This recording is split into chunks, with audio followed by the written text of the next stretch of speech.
What's up YouTube, this is Rambo, coming to you today with a thing like Rambo series video. We're going to be seeing some capture to flag today. This is from a show match against OpTic Gaming, so we're going to take this right into the situation. We're currently up 1-0, as you can see on the minimap. My team's pretty much, I just died on the right side of the screen, so my team's currently defending from a push from OpTic. They're currently trying to tie the game up, so off spawn I'm going to rotate back to flag. One of my AR players should have been going up top, but since none of them were doing so, I decided to take that decision and actually go top house, which is obviously a good angle. So I get a call out as well from middle map. Player, probably one of my teammates died, and I get the cleanup on that. Now I'm up. I got 2 kills, and at this point, my teammate just killed someone red. Since he's going to the left, I'm going to cover red. At this point, if I stop the video real quick, we're going to look at the minimap. If you see the situation here, since we're pushing box corner at this point, we're pushing the left side of the map as well as the middle. So this is where I have to understand that there's most likely a player that's going to be rotating back to flag is going to cut through red. So this is the decision I make. You're going to see I'm going to go sit in. I was going to go sit in the corner away from him, but I actually got the kill. So the situation changes again. If you look closely on the minimap, you can see that the player on the top left and the player on the flag peg are currently shooting at my teammates. So one of my teammates just died box corner, and at this point, this is where I got to take a decision if I want to push a flag or wait some more. I'm pretty much close to halfway streaks right now. I'm not really close enough to just kind of like sit in the corner and not helping my team out. So since I know where 2 players are, and since I just got a kill, I kind of only have to guess where the last player in this situation is. So we're going to keep playing the video here. I decided to throw a smoke back front green. And at this point, I don't see anything. But this is on the right side of my screen. You saw a player just shot. And on the left side of my screen, I see a player on the left side of the screen, which is the player that I knew where he was. So right at this very moment, I have full information on where my opponents are at. So this is where I have to make a decision. Do I want to go for the guy on the left or the guy on the right?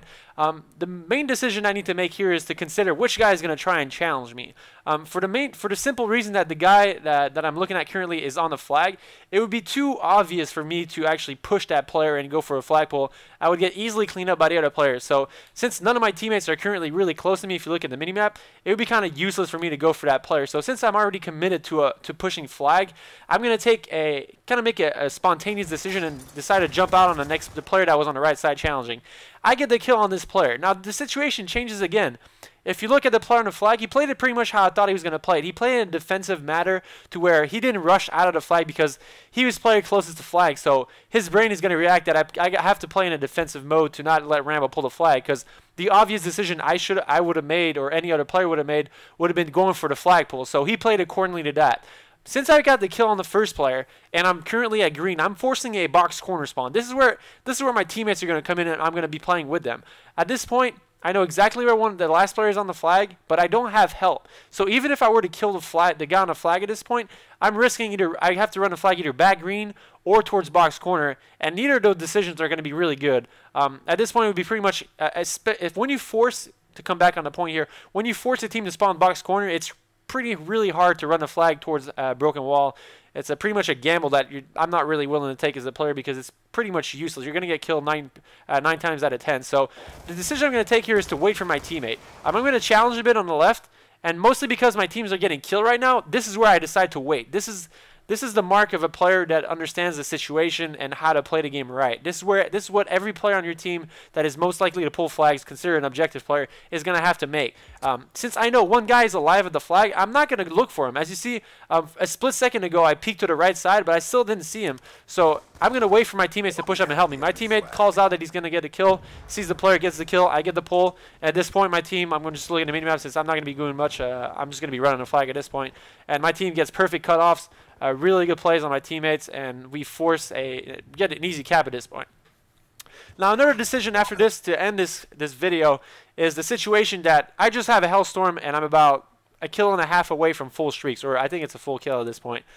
So as you can see, I'm going to play it really slow. This is where you have to understand that playing it slow, this is something I've learned actually recently. I'm going to pause it and talk some more if you guys don't mind. But just for a second, This is something I learned recently. I used to pretty much not really look for another weapon, but I would pretty much sit in the corner and kind of bait my teammates out to get the full streaks.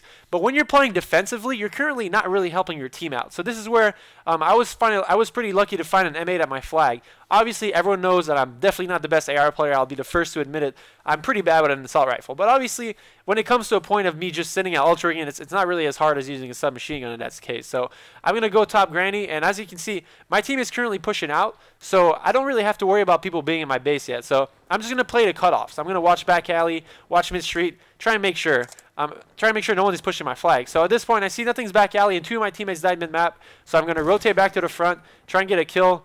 I'm not sure what, that was JCap actually. JCap in his deep voice making me shoot my gun. I can remember that. I see a guy mid-street, put a few shots on him. That was not getting the kill. But at this point, since one of my teammates was currently yellow, I was going to go back, watch back alley, but I watched the front. And that decision ended up saving my life. I get a really good kill on Nate shot, and that gives me full streaks. And that gives my team a 2-0 lead. And I believe JCap as well as myself, if I can find JCap here. JCap and myself have full streaks to go into the second side. So we ended up winning the map, I think, 4-0. But all those decisions that I made there are pretty much you have to be able to make those decisions instantly and spontaneously. If you don't make those decisions as quick as you do them, then you're obviously going to be either stuck out thinking yourself or losing the game for your team, or losing the whole situation for your team, playing blindlessly and just running in. But today's video was mostly based, I just wanted to make a point that patience sometimes at an opponent's base is a good thing to do. That really, to come back on the play, that the biggest decision I made of all those decisions, if we want to come back and talk about it, one second, I think I went by it. Sorry for the wait. I'm doing this live. Actually, this was before. So the biggest decision I made at this point was this one right here. I waited. I'll tell you guys exactly how long I waited. So I'm at 1-1. All right. So I waited 1, 2, 3, 4, 5, 6. I did challenge the left side. I want to make the point to the fact where if that player was still behind the head glitch, he could have technically killed me when I want to poke out for a pull. And that was pretty much the only angle I had to cut off for my teammate. If you look at the left side of my screen, Proofy is coming from my left. So the only angle that I have to cut out for him to help me out is to cut out the left angle. Because obviously, if I challenge the guy on the left or go for a pull and the guy's on the left side, then I'm dead. Then we won't be able to trade that kill very efficiently. So I pretty much exited out that left side, and my teammate called out he was on a haystacks, and we got the pull out. So all these decisions, like I said, are made spontaneously and have to be made quick. This is something that everyone should be working on as far as objective players, and really on your decision making. The easiest way to do so is by going over your own gameplay and going back on situations like this. And next time you go for a flag, just always try and make the right decision, and always try to make the decision that's according to your teammates.